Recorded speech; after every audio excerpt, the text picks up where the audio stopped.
Welcome to Gautam PUC academy YouTube channel. ಇವತ್ತಿನ ತರಗತಿಯಲ್ಲಿ second PUC history very important MCQ ಪ್ರಶ್ನೆಗಳನ್ನ ನೋಡ್ತಿದ್ದೀವಿ. ಈ ಪ್ರಶ್ನೆಗಳು ಬಹುನಿರೀಕ್ಷಿತವಾಗಿ ಬರುವಂತಹ ಪ್ರಶ್ನೆಗಳು. ಒಮ್ಮೆ ಚರ್ಚಿಸೋಣ.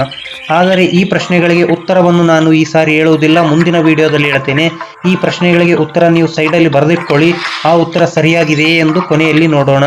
ಮೊದಲನೇದಾಗಿ, ಮೂಲಾಧಾರಗಳನ್ನು ಎಕ್ಕಿ ತೆಗೆಯಲು ಕೈಗೊಳ್ಳುವ ವೈಜ್ಞಾನಿಕ ಭೂ ಅಗೆತ ಯಾವುದು? ನೆಕ್ಸ್ಟ್ ಸೆಕೆಂಡ್ ಒನ್, ಗಂಗರ ಪ್ರಸಿದ್ಧ ದೊರೆ ಯಾರು? ಗಂಗರ ಪ್ರಸಿದ್ಧ ದೊರೆ, ಗಂಗರ ಸ್ಥಾಪಕ ಕೇಳಿಲ್ಲ, ಪ್ರಸಿದ್ಧ ದೊರೆಯನ್ನು ಕೇಳಿದ್ದಾರೆ, ಹುಷಾರಾಗಿ ನೋಡ್ಕೊಳ್ಳಿ. ನೆಕ್ಸ್ಟ್, ಪಲ್ಲವರ ರಾಜಧಾನಿ ಯಾವುದು? ಮೊದಲ ರಾಜಧಾನಿ ಅಥವಾ ಎರಡನೇ ರಾಜಧಾನಿ ಅಂತ ಕೇಳಿಲ್ಲ, ನೋಡಿ. ನೆಕ್ಸ್ಟ್ ಫೋರ್ತ್ ಒನ್, ಬೆಂಗಳೂರಿನ ಸ್ಥಾಪಕ ಯಾರು? Next fifth one, very important ಪ್ರಶ್ನೆ. ಈ ಪ್ರಶ್ನೆಗಳು ಮಧ್ಯದಲ್ಲಿ ಕೇಳ್ತಾರೆ ಪ್ರತಿಯೊಂದು MCQ ಪ್ರಶ್ನೆಗಳನ್ನ, ಆದ್ದರಿಂದ ಸರಿಯಾಗಿ ನೋಡ್ಕೊಳ್ಳಿ. ಭಾರತದಲ್ಲಿ ಇಂಗ್ಲಿಷ್ ಶಿಕ್ಷಣದ ಮಹಾ ಸನ್ನದು ಎಂದು ಕರೆಯುವಂತಹ ವರದಿ ಯಾವುದು? ನೆಕ್ಸ್ಟ್ ಸೆವೆಂತ್ ಒನ್, ಪ್ರತಿಪಾದನೆ. ಉತ್ತರ ವೇದಗಳ ಜನರು ಯುದ್ಧದಲ್ಲಿ ವಂಚನೆಯ ಮಾರ್ಗಗಳನ್ನು ಅನುಸರಿಸಿದರು. ಇದಕ್ಕೆ ಕಾರಣ ಏನಂದ್ರೆ ಯುದ್ಧವನ್ನು ಜಯಗಳಿಸುವುದು ಅವರಿಗೆ ಪ್ರಮುಖವಾಯಿತು. ಈ ಪ್ರಶ್ನೆಗಳಿಗೆ ಉತ್ತರವನ್ನು ಹೇಳ್ತಿಲ್ಲ, ಆದರೆ ಒಂದು ಕ್ಲೂನ ಕೊಡ್ತೀನಿ ನೋಡಿ. ಪ್ರತಿಯೊಂದು ಇಂತಹ ಪ್ರಶ್ನೆಗಳಿಗೆ 99% ಉತ್ತರ ಏನಾಗಿರುತ್ತೆ ಅಂದ್ರೆ ಆಪ್ಷನ್ ಸಿ, ಅಂದ್ರೆ A ಮತ್ತು R ಎರಡೂ ಸರಿಯಾಗಿದೆ, ಹಾಗೂ RA ನ ಸರಿಯಾದ ವಿವರಣೆಯಾಗಿದೆ. ನಿಮ್ಗೆ ಯಾವುದೇ ಕಾರಣಕ್ಕೂ ಎಕ್ಸಾಮ್ ನಲ್ಲಿ ಈ ರೀತಿ ಪ್ರಶ್ನೆ ಗೊತ್ತಿಲ್ಲ ಅಂತಂದ್ರೆ ಆಪ್ಷನ್ ಸಿ ನ ಟಿಕ್ ಹಾಕಿ. ಯಾಕಂದ್ರೆ 100ಗೆ 99% ಇದೇ ರೀತಿಯ ಉತ್ತರಗಳು ಬರ್ತವೆ. ಆದ್ರಿಂದ ಈ ಪ್ರಶ್ನೆನ ಮಾತ್ರ ಬಿಟ್ಟು ಬರ್ಲಿಕ್ಕೆ ಹೋಗ್ಬೇಡಿ. ನೆಕ್ಸ್ಟ್ ಏಟ್ ಒನ್, ಮಾಮೂಲ ಪದದ ಅರ್ಥವೇನು? ವೆರಿ ಈಸಿ ಪ್ರಶ್ನೆಗಳು ಇವು, ಆದ್ರಿಂದ ಕರೆಕ್ಟ್ ಆಗಿ ನೋಡ್ಕೊಳ್ಳಿ. ನೆಕ್ಸ್ಟ್ ನೈನ್ತ್ ಒನ್, ಅದ್ವೈತ ತತ್ವಶಾಸ್ತ್ರದ ಪ್ರತಿಪಾದಕರು. ನೆಕ್ಸ್ಟ್, ಪ್ಲಾಸಿ ಕದನ ನಡೆದ ವರ್ಷವನ್ನು ವಿವರಿಸಿ. ನೆಕ್ಸ್ಟ್ 11th ಒನ್, ಪ್ರಾಚೀನ ಕರ್ನಾಟಕದ ಮೇಲೆ ಉಲ್ಲೇಖಿಸಿರುವಂತಹ ಗ್ರಂಥ ಯಾವುದು?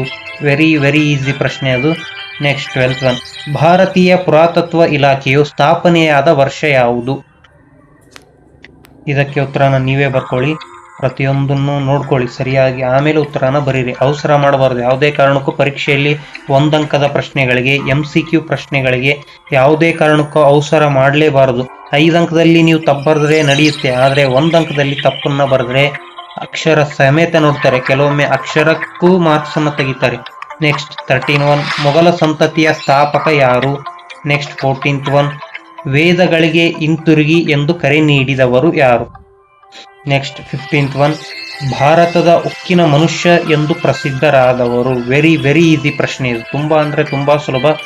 ಇದು ಪೊಲಿಟಿಕಲ್ ಅಲ್ಲೂ ಸಹ ಕೇಳುವಂತಹ ಪ್ರಶ್ನೆ 1 ಅಂಕಕ್ಕೆ. 16ನೇ ಪ್ರಶ್ನೆ, ಕರ್ನಾಟಕ ಎಂಬ ಶಬ್ದವು ಈ ಕೆಳಗಿನ ಯಾವುದರಲ್ಲಿ ಮೊಟ್ಟ ಮೊದಲು ಉಲ್ಲೇಖಿಸಲ್ಪಟ್ಟಿದೆ? ಈ ರೀತಿಯ ಟಫೆಸ್ಟ್ ಪ್ರಶ್ನೆಯನ್ನು ಕೇಳ್ತಾರೆ. ಇದು ಸ್ವಲ್ಪ ಕ್ರಿಟಿಕಲ್ ಆಗಿರ್ಬೋದು, ಆದರೆ ಹಲವಾರು ವಿದ್ಯಾರ್ಥಿಗಳು ಉತ್ತರ ಗೊತ್ತಿದ್ರು ಕನ್ಫ್ಯೂಷನ್ ಮಾಡ್ಕೊಳ್ತಾರೆ. ಆಪ್ಷನ್ ಇಲ್ಲಿ ಇನ್ನೆರಡು ಇಲ್ಲಿದೆ, ಶಿಲಪ್ಪದಿಗಾರಂ, ದಿ ಪ್ರಿಕ್ಲಿಸ್ ಆಫ್ ಎರಿಥ್ರಿಯನ್ ಸಿ, ಇವು ಸಹ ಅದರ ಆಪ್ಷನ್ನೇ. ವೆರಿ ಈಸಿ ಇರುತ್ತೆ ಅಂತಂದ್ರೂ ವಿದ್ಯಾರ್ಥಿಗಳು ಕನ್ಫ್ಯೂಷನ್ ಮಾಡ್ಕೊಳ್ತಾರೆ. ನೆಕ್ಸ್ಟ್ 17 ಒನ್, ಪ್ರತಿಪಾದನೆ. ಅಶೋಕ ಚಕ್ರವರ್ತಿಯನ್ನು ದೇವನಾಂಪ್ರಿಯ ಎಂದು ಗುರುತಿಸಲಾಗಿದೆ.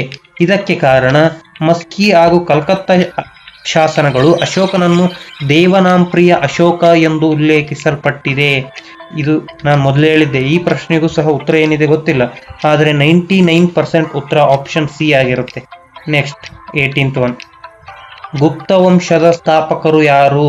ಗುಪ್ತ ವಂಶದ ಸ್ಥಾಪಕ ಅವರು ಏನು ಕೇಳಿಲ್ಲ, ಪ್ರಸಿದ್ಧ ದೊರೆ ಕೇಳಿಲ್ಲ, ಸ್ಥಾಪಕನ ಕೇಳಿದ್ದಾರೆ, ನೋಡಾಕಿ. ನೆಕ್ಸ್ಟ್ 19th ಒನ್, ಭಾರತದ ಗಿಣಿ ಎಂದು ಪ್ರಸಿದ್ಧರಾದ ವ್ಯಕ್ತಿ. 20ನೇ ಪ್ರಶ್ನೆ, ಭಾರತದಲ್ಲಿ ಫ್ರೆಂಚರ ರಾಜಧಾನಿ ಯಾವುದು? ವೆರಿ ಈಸಿ ಪ್ರಶ್ನೆ, ಈ ರೀತಿ ನೀವು ಆಪ್ಷನ್ ತಪ್ಪು ಮಾಡಲೇಬಾರದು.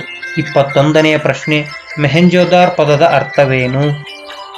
ನೆಕ್ಸ್ಟ್, ರಾಷ್ಟ್ರಕೂಟ ಸಾಮ್ರಾಜ್ಯವು ವಿಶ್ವದ 4 ಶ್ರೇಷ್ಠ ಸಾಮ್ರಾಜ್ಯಗಳಲ್ಲಿ ಒಂದಾಗಿದೆ ಎಂದು ಹೇಳಿರುವಂತಹ ಅರಬ್ ಪ್ರವಾಸಿಗ ಯಾರು? Very easy ಪ್ರಶ್ನೆಗಳಿವು. ಸುಲೈಮಾನ್ ಅಂತ ಆನ್ಸರ್. ಯಾಕೆ ಹೇಳಿದೆ ಅಂತಂದ್ರೆ ಈ ಪ್ರಶ್ನೆ ಪುಸ್ತಕದ ನಡುವೆ ತೆಗೆದಿರುವ ಪ್ರಶ್ನೆ, ಆದ್ರಿಂದ ಹೇಳಿದೆ. ನೆಕ್ಸ್ಟ್ ಯಾವ ನೀವೇ ನೋಡ್ಕೊಳ್ಳಿ. ನೆಕ್ಸ್ಟ್ 23ನೇ ಪ್ರಶ್ನೆ, ಬಂದೋಬಸ್ತ್ ವ್ಯವಸ್ಥೆಯನ್ನು ಜಾರಿಗೊಳಿಸಿದವರು ಯಾರು? 24ನೇ ಪ್ರಶ್ನೆ, ಸರಿಯಾದ ಜೋಡಿಯನ್ನು ಗುರುತಿಸಿ. ಶಂಕರಾಚಾರ್ಯರು, ಶಾರದಾ ಮಠ, ಆಪ್ಷನ್ 1. ಆಪ್ಷನ್ 2, ಮಧ್ವಾಚಾರ್ಯ ಸೋದೆ ಮಠ. ಆಪ್ಷನ್ 3, ರಾಮಾನುಜಾಚಾರ್ಯ ಶ್ರೀರಂಗ ಮಠ. ಆಪ್ಷನ್ 4 ಬಸವೇಶ್ವರ ಅದಮಾರು ಮಠ. ಈ 4ರಲ್ಲಿ ಸರಿಯಾಗಿರುವಂತಹ ಜೋಡಿಗಳು ಯಾವುವು? ಕೇವಲ ಒಂದು ಮಾತ್ರ ಸರಿಯೇ ಅಥವಾ 1 2 ಸರಿ, 2 3 ಸರಿ, 1 2 3 ಸರಿ, ಮೇಲಿನ ಎಲ್ಲವೂ ಸರಿ ನೋಡಿ ಹಾಕ್ಬೇಕು. 25ನೆಯ ಪ್ರಶ್ನೆ, ಸಮುದ್ರ ಮಾರ್ಗದ ಮೂಲಕ ಭಾರತವನ್ನು ಪ್ರವೇಶಿಸಿದ ಯುರೋಪಿಯನ್ನರಲ್ಲಿ ಮೊದಲಿಗರು ಯಾರು?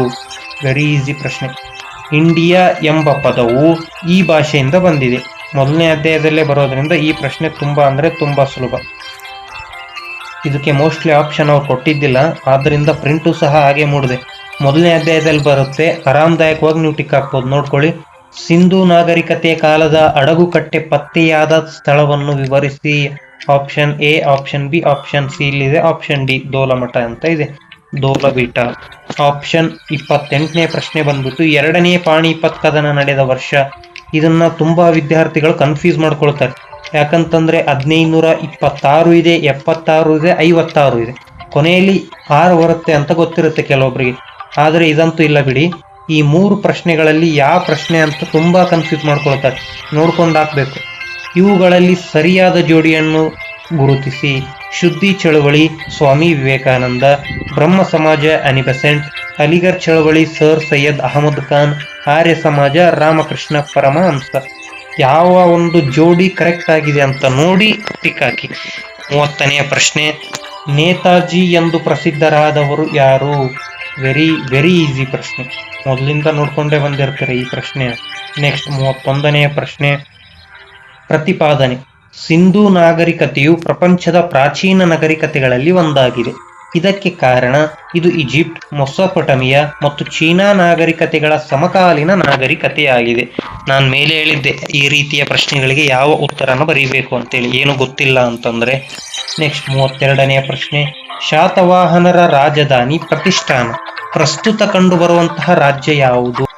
ನೆಕ್ಸ್ಟ್ 33ನೇ ಪ್ರಶ್ನೆ, 2ನೇ ತರೈನಿ ಯುದ್ಧ ಇವರುಗಳ ನಡುವೆ ನಡೆಯಿತು. ಈ ಪ್ರಶ್ನೆ 1 ಅಂಕಕ್ಕೂ ಕೇಳ್ತಾರೆ, 2 ಅಂಕಕ್ಕೂ ಸಹ ಕೇಳ್ತಾರೆ. ವೆರಿ ಇಂಪಾರ್ಟೆಂಟ್ ಪ್ರಶ್ನೆ ಅದು. ವಿಶಿಷ್ಟಾದ್ವೈತ ಸಿದ್ಧಾಂತದ ಪ್ರತಿಪಾದಕರು ಯಾರು?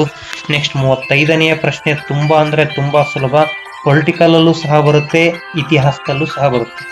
ಭಾರತೀಯ ರಾಷ್ಟ್ರೀಯ ಕಾಂಗ್ರೆಸ್ ಮೊದಲ ಅಧಿವೇಶನ ನಡೆದಿರುವಂತಹ ವರ್ಷ ಯಾವುದು?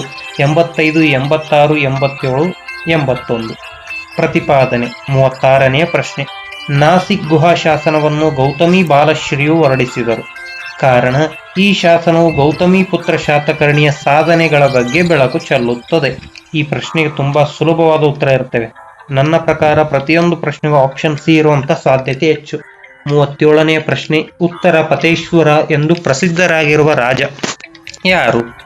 ನೆಕ್ಸ್ಟ್ 38ನೆಯ ಪ್ರಶ್ನೆ, ನವಕೋಟಿ ನಾರಾಯಣ ಎಂಬ ಬಿರುದನ್ನು ಹೊಂದಿರುವವರು ಯಾರು? ವೆರಿ ಈಸಿ ಪ್ರಶ್ನೆ. ಸಿಖ್ಖರ ಪವಿತ್ರ ಗ್ರಂಥ ಯಾವುದು?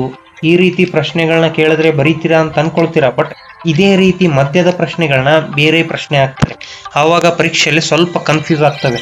ಆದ್ದರಿಂದ ಪ್ರತಿಯೊಂದು ಪ್ರಶ್ನೆನೂ ತುಂಬಾ ಗಮನ ಇಟ್ಕೊಂಡು ಬಿಡಿಸಿ. ಗಾಂಧೀಜಿಯವರು ಅಧ್ಯಕ್ಷತೆ ವಹಿಸಿರುವ ಏಕೈಕ ಕಾಂಗ್ರೆಸ್ ಅಧಿವೇಶನ ಯಾವುದು? ಅವರು ಯಾವ ಅಧಿವೇಶನದಲ್ಲಿ ಭಾಗಿಯಾಗಿರ್ತಾರೆ ಮತ್ತು ನಾಯಕರಾಗಿರ್ತಾರೆ? ನಾಣ್ಯಶಾಸ್ತ್ರ ಎಂದರೇನು? Very easy. ಇಲ್ಲಿರುವಂತಹ 3 ಉತ್ತರಗಳು ತುಂಬಾ ಸುಲಭವಾಗಿ ತೆಗೆದುಹಾಕಬಹುದು. 42ನೆಯ ಪ್ರಶ್ನೆ, ಸಿಂಧೂ ಜನರ ಪ್ರಧಾನ ದೇವತೆ ಯಾವುದು? ಶಿವಾಜಿಯು ಕಿರೀಟಧಾರಣೆಯಾದ ವರ್ಷ ಯಾವುದು? ಈ ರೀತಿ ಪ್ರಶ್ನೆಗಳು ತುಂಬಾ ಕನ್ಫ್ಯೂಸ್ ಮಾಡುತ್ತೆ. ಯಾಕಂದ್ರೆ 1627 ಇದೆ, 74 ಇದೆ, 65 ಇದೆ. ನೆಕ್ಸ್ಟ್ 44ನೆಯ ಪ್ರಶ್ನೆ, ವೇದಗಳಿಗೆ ಹಿಂದಿರುಗಿ ಎಂಬುದು ಇವರ ಪ್ರಸಿದ್ಧ ಕರೆ. ಈ ಪ್ರಶ್ನೆನ ಮೇಲೆ ನೋಡಿದ್ವಿ ನಾವು, ಯಾಕಂತಂದ್ರೆ ಈ ಪ್ರಶ್ನೆ ವೆರಿ ಇಂಪಾರ್ಟೆಂಟ್, ಅದಕ್ಕೆ 2 ಸರಿ ಹಾಕಿದ್ದೀನಿ. 45ನೆಯ ಪ್ರಶ್ನೆ, ಕೊನೆಯ ಪ್ರಶ್ನೆ, ವೆರಿ ಇಂಪಾರ್ಟೆಂಟ್. ಸರಿಯಾದ ಹೇಳಿಕೆಯನ್ನು ಗುರುತಿಸಿ. ಮೊದಲನೇ ಹೇಳಿಕೆ ಬಂದ್ಬಿಟ್ಟು, ಉಮೇಶ್ ಚಂದ್ರ ಬ್ಯಾನರ್ಜಿಯವರು ಭಾರತೀಯ ಕಾಂಗ್ರೆಸ್ನ ಪ್ರಥಮ ಅಧಿವೇಶನದ ಅಧ್ಯಕ್ಷತೆ ವಹಿಸಿದ್ದರು. ಗೋಪಾಲಕೃಷ್ಣ ಗೋಖಲೆಯವರು ಕ್ರಾಂತಿಕಾರಿ ರಾಷ್ಟ್ರೀಯವಾದಿಗಳಲ್ಲಿ ಒಬ್ಬರು. ನೆಕ್ಸ್ಟ್, ಬಾಲಗಂಗಾಧರ್ ತಿಲಕ್ ರವರು ಮಂದಗಾಮಿ.